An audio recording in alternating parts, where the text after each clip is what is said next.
Syria के अंतरिम प्रधानमंत्री मोहम्मद अल बशीर ने गद्दी संभालते ही विदेश में रह रहे सीरियाई शरणार्थियों को वापस लाने पर जोर दिया। उन्होंने कहा कि उनका पहला लक्ष्य विदेश में रह रहे लाखों सीरियाई शरणार्थियों को वापस लाना है। आपको बता दें कि मोहम्मद अल बशीर को 1 मार्च 2025 तक सीरिया का नया अंतरिम प्रधानमंत्री नियुक्त किया गया है।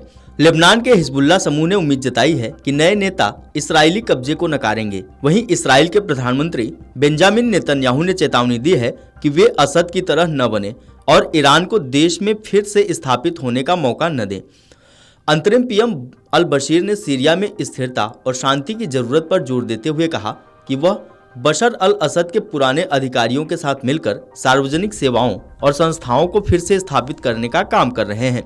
आपको बता दें कि सीरिया के पूर्व राष्ट्रपति हाफिज अल असद की कब्र को आग लगा दी गई। मीडिया रिपोर्ट्स के अनुसार पश्चिमी लताकिया प्रांत के करदहा में हाफिज अल असद की कब्र पर गंभीर नुकसान हुआ।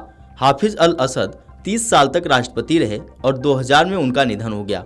उसके बाद बशर अल असद ने 20 साल से अधिक समय तक शासन किया। सीरिया के दमिश्क में राजनीतिक मामलों के प्रवक्ता ने देश में एकता की अपील की। उन्होंने कहा कि सीरिया को विदेश में अपने लोगों के प्रयासों की आवश्यकता और विभाजित सीरिया को स्वीकार नहीं किया जाएगा।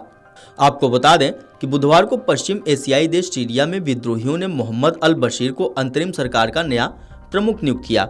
इस्लामी समूह हयात तहरीर अल शाम के नेतृत्व में विद्रोहियों ने राजधानी दमिश्क पर कब्जा करने के बाद मोहम्मद अल बशीर को अंतरिम सरकार का मुखिया चुना। विरोध बढ़ने के बाद राष्ट्रपति बशर अल असद को देश छोड़कर भागने पर मजबूर होना पड़ा। अपदस्थ राष्ट्रपति असद को फिलहाल रूस ने राजनीतिक शरण दी है। इससे पहले सीरिया के राष्ट्रपति बशर अल असद के रूस भाग जाने और देश पर विद्रोहियों का कब्जा होने के बाद राजधानी दमिश्क की सड़कों पर जबरदस्त जश्न मनाया गया। विद्रोहियों ने असद के शासन में कैद किए गए कई कैदियों को भी सोमवार तड़के काल कोठरियों से मुक्त कराया। असद परिवार के करीब 50 वर्षीय शासन को सिर्फ 10 दिनों में विद्रोहियों ने हमला बोलकर खत्म कर दिया। अब राजनीतिक कैदियों को आजाद कराने के लिए जेलों और सुरक्षा सुविधाओं में तोड़फोड़ की गई।